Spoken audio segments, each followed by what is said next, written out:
കേന്ദ്ര വാർത്താ വിതരണ പ്രക്ഷേപണ മന്ത്രാലയം അവതരിപ്പിക്കുന്നു waves 2025.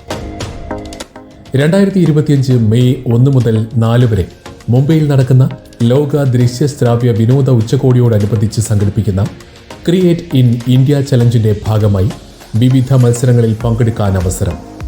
Animation, VFX, gaming, comics, film making, നിർമ്മിത ബുദ്ധി തുടങ്ങിയ മേഖലകളിൽ സംഘടിപ്പിക്കുന്ന മത്സരങ്ങളിലൂടെ മികവ് തെളിയിക്കുന്നവരെ കണ്ടെത്തുകയാണ് ലക്ഷ്യം. ഇതിനായുള്ള രജിസ്ട്രേഷൻ നടപടിക്രമങ്ങൾ പുരോഗമിക്കുകയാണ്. കൂടുതൽ വിവരങ്ങൾക്കായി wavesindia.org എന്ന വെബ്സൈറ്റ് സന്ദർശിക്കുക. ആകാശവാണി.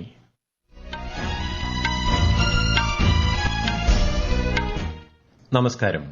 വാർത്തകൾ വായിക്കുന്നത് ഉദയൻ കിളിയന്നൂർ.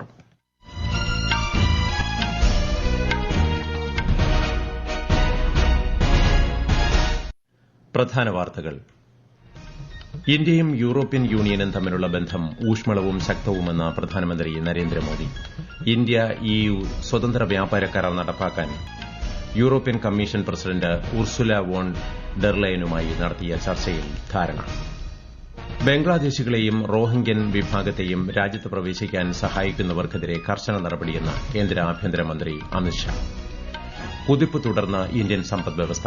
നടപ്പ് സാമ്പത്തിക വർഷത്തിന്റെ മൂന്നാം പാദത്തിൽ കൈവരിച്ചത് 6.2% വളർച്ച. ഉത്തരാഖണ്ഡിലെ ചമോലി ജില്ലയിൽ ഹിമപാതത്തിൽ കുടുങ്ങിയ 57 തൊഴിലാളികളിൽ 32 പേരെ രക്ഷപ്പെടുത്തി. രക്ഷാപ്രവർത്തനം തുടരുന്നു. രഞ്ജി ട്രോഫി ക്രിക്കറ്റ് ഫൈനലിൽ കേരളത്തിനെതിരെ വിദർഭയ്ക്ക് 37 റൺസിന്റെ ഒന്നാം ഇന്നിംഗ്സ് ലീഡ്. വനിതാ പ്രീമിയർ ലീഗിൽ ഇന്ന് ഡൽഹി മുംബൈ പോരാട്ടം. വാർത്തകൾ വിശദമായി.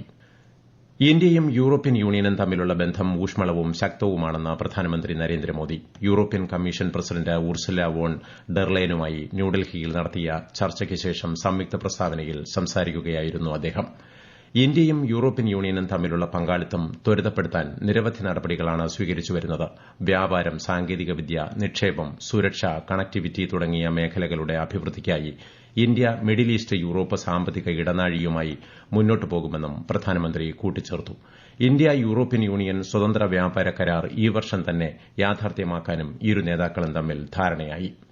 Trade, technology, investment, innovation, green growth, security, skilling और मोबिलिटी पर सहयोग का एक ब्लूप्रिंट तैयार किया गया है. हमने अपनी टीम्स को एक पारस्परिक लाभकारी बायलैटरल फ्री ट्रेड एग्रीमेंट को, FTA को इस वर्ष के अंत तक संपन्न करने का निर्देश दिया है. ഇന്ത്യയും യൂറോപ്പും സമാന ചിന്താഗതിക്കാരായ സുഹൃത്തുക്കളാണെന്നും ലോകത്തിലെ ഏറ്റവും വലിയ ജനാധിപത്യ രാജ്യങ്ങളാണെന്നും European Commission President Ursula von der Leyen പറഞ്ഞു. തന്ത്രപരമായ വിഷയങ്ങളിൽ ഒരുമിച്ച് പ്രവർത്തിക്കാൻ ഇരുപക്ഷവും തമ്മിൽ ധാരണയായതായും അവർ കൂട്ടിച്ചേർത്തു. യൂറോപ്പ് ഇതിനകം ഇന്ത്യയുടെ ഏറ്റവും വലിയ വ്യാപാര പങ്കാളിയാണെന്നും ഉർസുല വ്യക്തമാക്കി. We want to take it to new heights. India is a like-minded friend. We are the two largest democracies in the world. And under your leadership, Prime Minister, it has been thriving. We are bound by shared convictions and values. From resilient supply chains, we are shared interest to a free and open Indo-Pacific. We're working together. രാജ്യത്തെ നീതിനിർവഹണ പ്രക്രിയയിൽ സുപ്രധാന പങ്ക് വഹിക്കുന്ന മേഖലയാണ് forensic വിഭാഗമെന്നും മേഖലയിൽ സ്ത്രീ പ്രാതിനിധ്യം കൂടുന്നതിൽ അഭിമാനമുണ്ടെന്നും രാഷ്ട്രപതി ദ്രൌപദി മുർമു. ഗുജറാത്ത് ഗാന്ധിനഗറിലെ ദേശീയ ഫോറൻസിക് സയൻസ് സർവകലാശാലയുടെ 3ാമത് ബിരുദദാന ചടങ്ങിനെ അഭിസംബോധന ചെയ്യുകയായിരുന്നു രാഷ്ട്രപതി. വികസിത ഭാരതമെന്ന ലക്ഷ്യത്തിലേക്ക് ഇന്ത്യയെ നയിക്കാൻ എല്ലാവരും ശ്രമിക്കണമെന്ന് ശ്രീമതി മുർമു വിദ്യാർത്ഥികളോട് ആഹ്വാനം ചെയ്തു. ബംഗ്ലാദേശികളെയും റോഹിംഗ്യൻ വിഭാഗത്തെയും രാജ്യത്ത് പ്രവേശിക്കാൻ സഹായിക്കുന്നവർക്കെതിരെ കർശന നടപടിയെടുക്കാൻ കേന്ദ്ര ആഭ്യന്തരമന്ത്രി അമിത്ഷാ നിർദ്ദേശം നൽകി. അനധികൃത നുഴഞ്ഞുകയറ്റക്കാരുടെ വിഷയം ദേശീയ സുരക്ഷയുമായി ബന്ധപ്പെട്ടതാണെന്നും അത് കർശനമായി തന്നെ കൈകാര്യം ചെയ്യണമെന്നും അദ്ദേഹം പറഞ്ഞു. നുഴഞ്ഞുകയറ്റക്കാരെ തിരിച്ചറിഞ്ഞ് നാടുകടത്തണമെന്ന് കേന്ദ്രമന്ത്രി ആവശ്യപ്പെട്ടു. ഡൽഹി മുഖ്യമന്ത്രി രേഖ ഗുപ്ത, ഡൽഹി ആഭ്യന്തരമന്ത്രി ആശിഷ് സൂദ് തുടങ്ങിയവരുടെ സാന്നിധ്യത്തിൽ ന്യൂഡൽഹിയിൽ ചേർന്ന ഉന്നതതല യോഗത്തിലാണ് തീരുമാനം. ഡൽഹിയിലെ അന്തർ സംസ്ഥാന സംഘങ്ങളെ ഇല്ലാതാക്കുമെന്നും മയക്കുമരുന്ന് ശൃംഖല തകർക്കുമെന്നും ശ്രീ അമിത്ഷാ ഉറപ്പു നൽകി. 2024-25 സാമ്പത്തിക വർഷത്തിന്റെ മൂന്നാം പാദത്തിൽ ഇന്ത്യൻ സമ്പദ്വ്യവസ്ഥ 6.2% വളർച്ച കൈവരിച്ചതായി കേന്ദ്ര സർക്കാർ. ഏറ്റവും പുതിയ കണക്കുകൾ സമ്പദ്വ്യവസ്ഥയുടെ സ്ഥിരമായ വികാസത്തെ സൂചിപ്പിക്കുന്നതായി കേന്ദ്ര സ്റ്റാറ്റിസ്റ്റിക്സ് ആന്റ് പ്രോഗ്രാം ഇംപ്ലിമെന്റേഷൻ മന്ത്രാലയം വ്യക്തമാക്കി. കഴിഞ്ഞ സാമ്പത്തിക വർഷത്തിലെ മൂന്നാം പാദത്തിൽ ജിഡിപി വളർച്ച 8.6%. 2024-25 സാമ്പത്തിക വർഷത്തിൽ റിയൽ ജിഡിപി 6.5%, നോമിനൽ ജിഡിപി 9.9% വളർച്ച കൈവരിക്കുമെന്നാണ് സ്റ്റാറ്റിസ്റ്റിക്സ് മന്ത്രാലയത്തിന്റെ കണക്കുകൂട്ടൽ.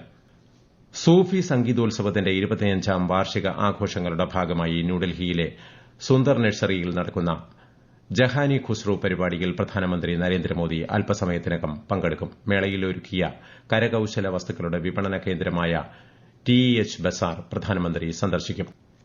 ഉത്തരാഖണ്ഡിൽ ചമോലി ജില്ലയിലെ മന ഗ്രാമത്തിനടുത്തുണ്ടായ ഹിമപാതത്തിൽ കുടുങ്ങിയ 57 തൊഴിലാളികളിൽ 32 പേരെ രക്ഷപ്പെടുത്തി. ഐടിബിപി, എൻഡിആർഎഫ്, എസ്ഡിആർഎഫ്, കരസേനാ സംഘങ്ങൾ എന്നിവർ രക്ഷാപ്രവർത്തനത്തിൽ സജീവമാണ്. രക്ഷാപ്രവർത്തനങ്ങൾ വേഗത്തിലാക്കാൻ ഇന്ത്യൻ വ്യോമസേനയെയും വിളിച്ചിട്ടുണ്ട്. എന്നാൽ കനത്ത മഞ്ഞുവീഴ്ചയും മോശം കാലാവസ്ഥയും വെല്ലുവിളി ഉയർത്തുന്നുണ്ട്. രക്ഷാപ്രവർത്തനം വേഗത്തിലാക്കാൻ എല്ലാ ശ്രമങ്ങളും നടത്തുകയാണെന്ന് ഉത്തരാഖണ്ഡ് മുഖ്യമന്ത്രി പുഷ്കർ സിംഗ് ധാമി അറിയിച്ചു. രക്ഷാ ദുരിതാശ്വാസ പ്രവർത്തനങ്ങൾക്ക് കേന്ദ്ര സർക്കാർ പൂർണ്ണ പിന്തുണ നൽകുമെന്ന് കേന്ദ്ര ആഭ്യന്തരമന്ത്രി അമിത്ഷാ ഉറപ്പു നൽകി. ആകാശവാണി വാർത്തകളും വാർത്താ അധിഷ്ഠിത പരിപാടികളും All India Radio News Thiruvananthapuram YouTube ചാനലിലും @All India Radio News Thiruvananthapuram Facebook പേജിലും AIR ന്യൂസ് _തിരുവനന്തപുരം ഇൻസ്റ്റഗ്രാം അക്കൌണ്ടിലും @AIR ന്യൂസ് _TVM X ഹാൻഡിലും ലഭ്യമാണ്. ഇന്ന് ദേശീയ ശാസ്ത്രദിനം. വിഖ്യാത ഭൌതിക ശാസ്ത്രജ്ഞൻ CV രാമൻ രാമൻ ഇഫക്റ്റ് കണ്ടെത്തിയതിന്റെ സ്മരണാർത്ഥമാണ് ഫെബ്രുവരി 28 ശാസ്ത്രദിനമായി ആചരിക്കുന്നത്. ജിജ്ഞാസയാണ് ശാസ്ത്രത്തിന്റെ മാതാവെന്നും ശാസ്ത്രവും നൂതനത്വവും ജനകീയമാക്കണമെന്നും പ്രധാനമന്ത്രി നരേന്ദ്രമോദി ദിനാചരണ സന്ദേശത്തിൽ പറഞ്ഞു. മനുഷ്യരാശിയുടെ സമഗ്ര വികസനത്തിൽ ശാസ്ത്രത്തിന് സുപ്രധാന പങ്കുണ്ടെന്ന് രാജ്യരക്ഷാമന്ത്രി രാജ്നാഥ് സിംഗ്. ശാസ്ത്രത്തിന്റെ പുരോഗതി സാമ്പത്തിക വളർച്ചയുടെ പ്രധാന ഘടകമാണെന്നും അദ്ദേഹം പറഞ്ഞു. ഹൈദരാബാദിൽ യുവാക്കളുടെയും വിദ്യാർത്ഥികളുടെയും സമ്മേളനത്തെ അഭിസംബോധന ചെയ്യുകയായിരുന്നു രാജ്യരക്ഷാമന്ത്രി. ശാസ്ത്ര മേഖല കേന്ദ്ര സർക്കാരിന്റെ മുഖ്യ പരിഗണനാ വിഷയമാണെന്ന് കേന്ദ്ര സഹമന്ത്രി ഡോക്ടർ ജിതേന്ദ്ര സിംഗ്. ന്യൂഡൽഹിയിൽ ദേശീയ ശാസ്ത്ര ദിനാഘോഷങ്ങളെ അഭിസംബോധന ചെയ്യുകയായിരുന്നു അദ്ദേഹം. കഴിഞ്ഞ 10 വർഷത്തിനിടെ ഇന്നവേഷൻ, ഗവേഷണം, സ്റ്റാർട്ടപ്പുകൾ തുടങ്ങിയവയ്ക്ക് വലിയ പിന്തുണയാണ് സർക്കാർ നൽകി വരുന്നതെന്നും കേന്ദ്ര സഹമന്ത്രി പറഞ്ഞു. The last 10 years, the manner in which the science, innovation, research, startups have been promoted has actually enabled the different ministries and departments of science in the government sector to occupy a center stage, which rarely but happened before. Most of the science departments and even the science secretaries were hardly known in the corridor circles of the central government. Kozhikode ജില്ലയിലെ വിലങ്ങാട് പ്രകൃതി ദുരന്തബാധിത വില്ലേജുകളിലെ വായ്പകൾക്ക് moratorium അനുവദിച്ചു. വിവിധ സർക്കാർ കുടിശ്ശികകളിൽ മേലുള്ള എല്ലാ revenue recovery നടപടികൾക്കും moratorium അനുവദിക്കാൻ സർക്കാർ തീരുമാനിച്ചു. 9 വില്ലേജുകളിലെ റവന്യൂ റിക്കവറി കുടിശ്ശികകൾക്കാണ് മൊറട്ടോറിയം ബാധകമാവുക. കേരളത്തിൽ ഫെബ്രുവരി മാസത്തെ റേഷൻ വിതരണം മാർച്ച് 3 വരെ നീട്ടിയതായി മന്ത്രി GR അനിൽ. മാർച്ച് 4-ന് മാസാന്ത്യ കണക്കെടുപ്പുമായി ബന്ധപ്പെട്ട് റേഷൻ വ്യാപാരികൾക്ക് അവധിയായിരിക്കും. മാർച്ച് 5 മുതൽ ഈ മാസത്തെ റേഷൻ വിതരണം ആരംഭിക്കും. ശബരിമലയിലെ പുണ്യം പൂങ്കാവനം പദ്ധതി അവസാനിപ്പിക്കാൻ ഹൈക്കോടതി ഉത്തരവ്. പദ്ധതിയുടെ പേരിൽ പണം പിരിച്ചെന്ന റിപ്പോർട്ടിന്റെ അടിസ്ഥാനത്തിലാണ് നടപടി. പ്രധാനമന്ത്രി മത്സ്യസമ്പദ് യോജന പദ്ധതിയിൽ ഉൾപ്പെടുത്തി നടപ്പിലാക്കുന്ന integrated modern coastal phishing village പദ്ധതിയുടെ സംസ്ഥാനതല ഉദ്ഘാടനം നാളെ തലശ്ശേരിയിൽ കേന്ദ്ര സഹമന്ത്രി ജോർജ് കുര്യൻ നിർവഹിക്കും. കേരളത്തിലെ 9 തീരദേശ ജില്ലകളിലാണ് പദ്ധതി നടപ്പാക്കുന്നത്. രഞ്ജി ട്രോഫി ക്രിക്കറ്റ് ഫൈനലിൽ കേരളത്തിനെതിരെ വിദർഭയ്ക്ക് 1ാം ഇന്നിംഗ്സ് ലീഡ്. വിദർഭയുടെ 1ാം ഇന്നിംഗ്സ് സ്കോറായ 379 റൺസ് പിന്തുടർന്ന് ഇറങ്ങിയ കേരളത്തിന് 342 റൺസ് എടുക്കുന്നതിനിടെ മുഴുവൻ വിക്കറ്റും നഷ്ടമായി. 3ാം ദിനം കളി അവസാനിപ്പിക്കുമ്പോൾ 37 റൺസിന്റെ ലീഡാണ് വിദർഭ നേടിയത്. 98 റൺസ് എടുത്ത സച്ചിൻ ബേബിയും 79 റൺസ് എടുത്ത ആദിത്യ സർവദേയുമാണ് കേരളത്തിന്റെ സ്കോർ 300 കടത്തിയത്.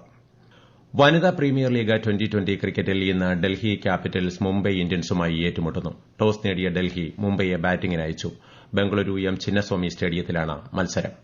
ICC ചാമ്പ്യൻസ് ട്രോഫി ക്രിക്കറ്റിൽ അഫ്ഗാനിസ്ഥാനെതിരെ ഓസ്ട്രേലിയയ്ക്ക് 274 റൺസ് വിജയലക്ഷ്യം. ടോസ് നേടി ആദ്യം ബാറ്റ് ചെയ്ത അഫ്ഗാനിസ്ഥാൻ നിശ്ചിത 50 ഓവറിൽ 10 വിക്കറ്റ് നഷ്ടത്തിൽ 273 റൺസ് നേടി. മറുപടി ബാറ്റിംഗിനിറങ്ങിയ ഓസീസ് ഒടുവിൽ റിപ്പോർട്ട് കിടുമ്പോൾ 13 ഓവറിൽ 1 വിക്കറ്റ് നഷ്ടത്തിൽ 109 റൺസ് എടുത്തിട്ടുണ്ട്.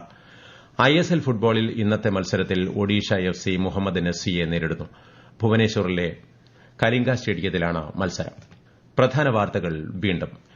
ഇന്ത്യയും യൂറോപ്യൻ യൂണിയനും തമ്മിലുള്ള ബന്ധം ഊഷ്മളവും ശക്തവുമെന്ന് പ്രധാനമന്ത്രി നരേന്ദ്രമോദി. ഇന്ത്യ EU സ്വതന്ത്ര വ്യാപാര കരാർ നടപ്പാക്കാൻ European Commission President Ursula von der ലെയനുമായി നടത്തിയ ചർച്ചയിൽ ധാരണ. ബംഗ്ലാദേശികളെയും റോഹിംഗ്യൻ വിഭാഗത്തെയും രാജ്യത്ത് പ്രവേശിക്കാൻ സഹായിക്കുന്നവർക്കെതിരെ കർശന നടപടിയെന്ന് കേന്ദ്ര ആഭ്യന്തരമന്ത്രി അമിത്ഷാ. കുതിപ്പ് തുടർന്ന ഇന്ത്യൻ സമ്പദ്വ്യവസ്ഥ നടപ്പ് സാമ്പത്തിക വർഷത്തിന്റെ മൂന്നാം പാദത്തിൽ കൈവരിച്ചത് 6.2% വളർച്ച.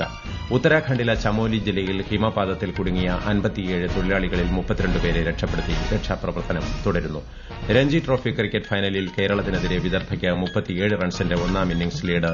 വനിതാ പ്രീമിയർ ലീഗിൽ ഇന്ന് ഡൽഹി മുംബൈ പോരാട്ടം.